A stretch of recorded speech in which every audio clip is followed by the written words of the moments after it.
Welcome to AC 24/7 Top Story Countdown. We'll guide you through the biggest stories of the day. Our focus, advocating our rights, advocating health and advocating Earth. Here's our pick for number 3.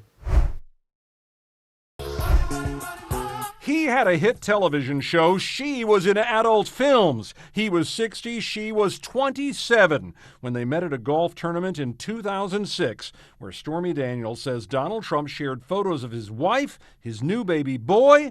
And you had sex with him? Yes. And Trump has denied it ever since. And to be bringing up that kind of crap and to be bringing up witch hunts all the time, that's all you want to talk about. Born in Louisiana, Stephanie Clifford got into adult entertainment in her teens, taking the name Stormy. By her account, she thought Trump might help her get into TV. Instead, her allegations of an affair took over the headlines. A key claim, as Trump's 2016 campaign came to the wire, she says she was paid $130,000 to keep quiet about him. He denied any knowledge of that in the spring of 2018. Mr. President, did you know about the $130,000 payment to Stormy Daniels? But that same summer... Did you know about the payments? Later on, I knew. Her story has seemed at times confusing. For example, at one point she signed statements denying any affair took place. If it was untruthful, why did you sign it? Because they made it sound like I had no choice. I mean, no one was putting a gun to your head. Not physical violence, no. You thought that there would be some sort of legal repercussion if you didn't sign it. Correct. As a matter of fact, the exact sentence used was, they can make your life hell in many different ways. Further complicating questions now at the center of the legal case against Trump. Did the alleged payoff come from campaign funds? And was that a violation of campaign finance laws? Former Trump lawyer Michael Cohen, who went to prison over that alleged hush money, says yes, and that Trump knew about it. But others in Trump's orbit say no way. That money was not campaign money.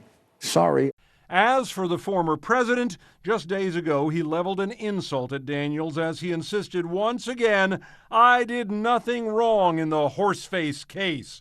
Never had an affair with her. Witch hunt. This story has been unwinding for years, and it is now full of many twists and turns. But it may finally now be time for a court to sort it all out. Like the Advocate channel on Facebook for the best way to get up-to-date stories that advocate for equality, justice, our rights and more. AC24 continues with today's top 2 pick. Where's your emergency? Hello, I just going down the wrong Parkerville Road.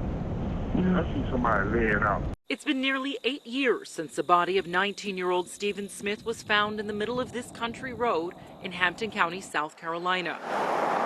The teen's death gained national attention in June 2021, nearly 6 years after he was killed, when the state law enforcement division announced that it was opening an investigation into his death based upon information gathered during the course of the double murder investigation of Paul and Maggie Murdaugh.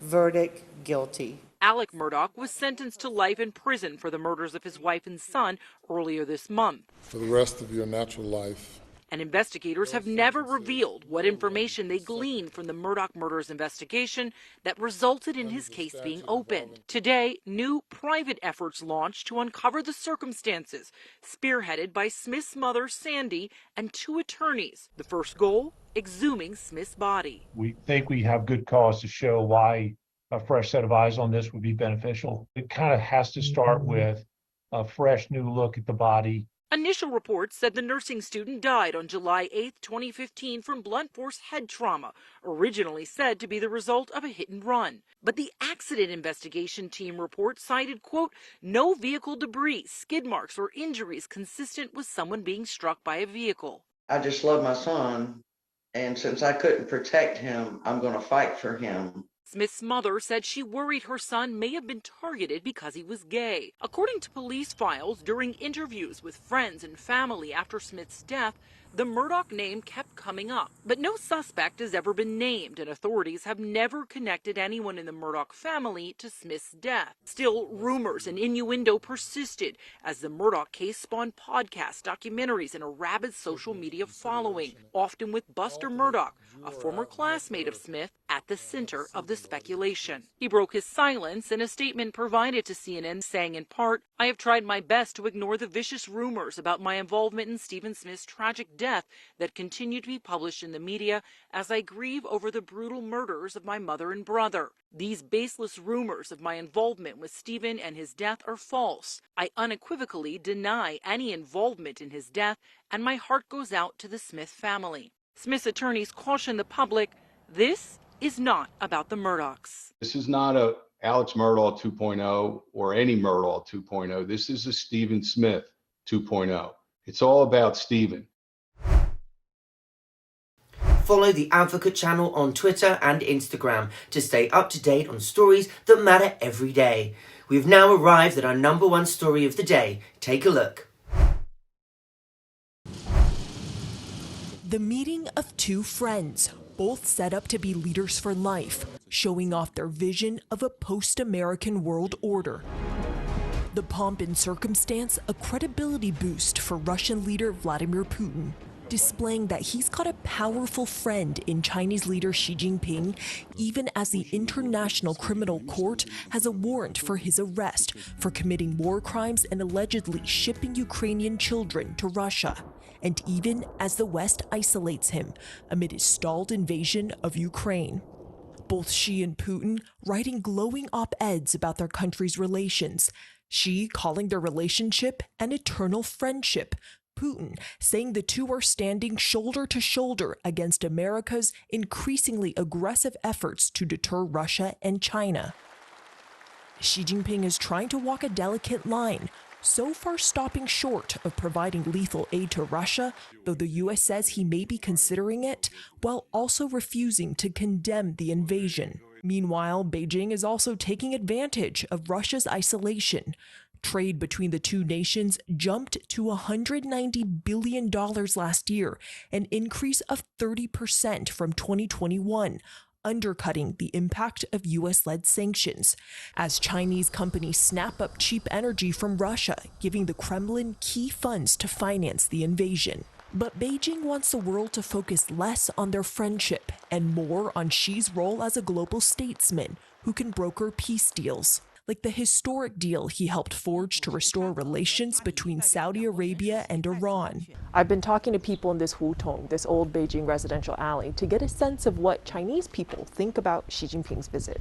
This man tells me Xi's visit is good because it can further improve China-Russia relations. He says he likes Putin a lot because he's a cool, tough guy. On the Ukraine war, he says he just hopes everyone can have a peaceful relationship. This woman tells me she hopes Russia wins the war, but peace is best. Another woman says the war and loss of life is heartbreaking and painful to watch. She says it's wrong for America to send weapons to Ukraine, and she believes in Xi Jinping's vision of world peace. When I ask her what she thinks of Putin, she answers that he's righteous, decisive, swift, and tough. But when I follow up and ask if she's heard of the ICC issuing an arrest warrant for Putin, she responds, "I didn't know. He started the war after all. He should sit down with Zelensky and talk." This shoe repairman says, why are they fighting? It doesn't do anybody good. But we don't know who started the war, he adds. It's the Ukrainians, right? Xi doesn't need to convince the audience in China, where media is heavily censored, of the merits of his tight bond with Putin. But the rest of the world is watching to see what comes of Beijing's claims of neutrality. Thanks for watching the Advocate channel's top stories. We're on Facebook, Twitter, TikTok, and YouTube. Follow, like, and share. Or check out advocatechannel.com for even more stories that advocate for you.